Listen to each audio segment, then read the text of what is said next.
Hey everyone, today I want to share with you some good safety tips that you can use while out on the water.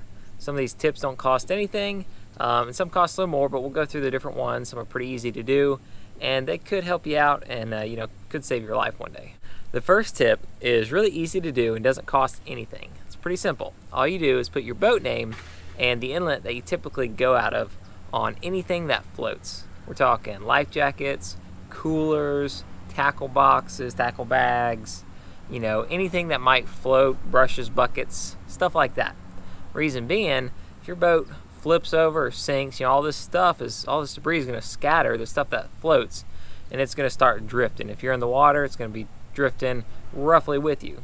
Now, if people are searching and they find something and they say, hey, it's got the boat name we're looking for, they'll know to kind of narrow in their search.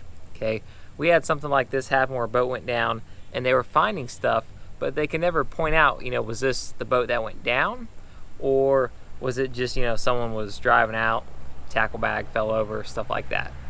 So write your name on all of that stuff, and that'll, help people find things. If you can't get it on in time, it'll be floating with you, floating around. Maybe they can narrow their search. The next thing is carry all the required safety gear with you on your boat.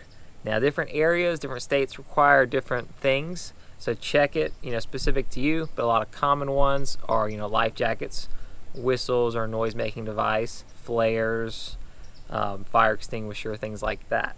Okay, now with things like flares, for example, you can get the typical flares. They make an electronic flare, which lasts a long time. It's pretty cool. We got one of those to try.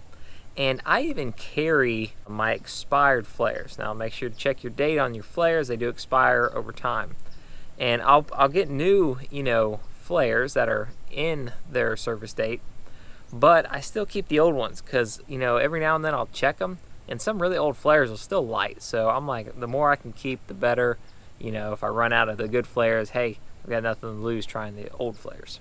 Knowing some of the safety gear you have, the next big thing, which is probably just as important, is being able to get to those safety items when you need it. So for example, what we do is we have a tea bag that holds our life jackets, and I've got it mounted right under the T-top, right where the driver's going to be. If there's someone going to be on the boat, there's probably going to be driving. So if I need them, I can just reach up, open that up and pull them out.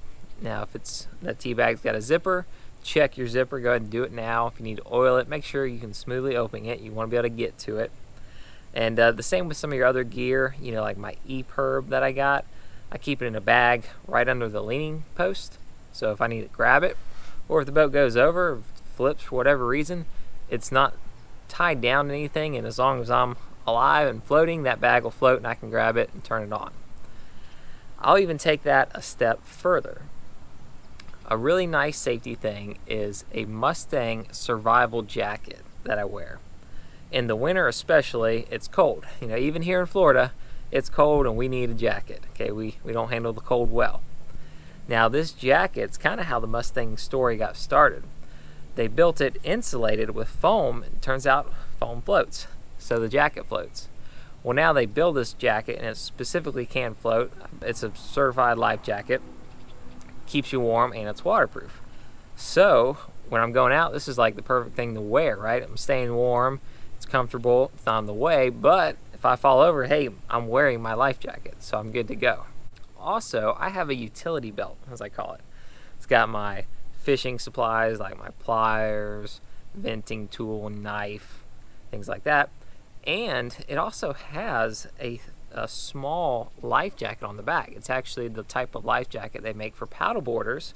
It's like a belt. You can't even feel it. It's not heavy. It's not uncomfortable, and it doesn't get in the way.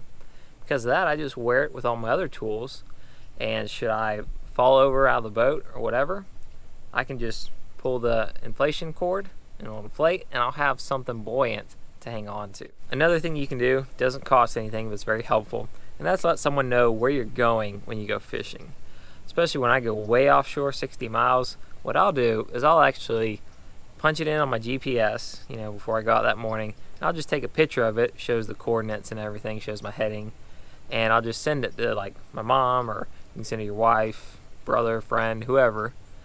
Just text that to them, and if something does come up, you can always tell the Coast Guard, look, this is where they were planning on going, this is what they were doing, and that'll help kind of start the area they can search in. So just being ready, having everything you need, a couple little things you can carry, duct tape, some kind of tape, if a hose breaks, your live well hose, your bilge hose, wash down hose, something underneath the deck. If a fitting comes loose, starts leaking, you can use something like duct tape. Just patch it up, kind of hold you over, and just head back in as fast as you can. Hope you guys learned something from these tips. Definitely want to stay safe on the water. Water's a lot of fun, fishing's great, but it can be very dangerous. Storms come up, bad things can happen. It's important to be ready. So go ahead, check your safety supplies, do it now in the off season. Don't say I'll do this in a month, you probably forget. Go ahead and check it all now, be prepared, and have a good time with the water. Thanks for watching the video. Don't forget to like and subscribe, and we'll see you next time.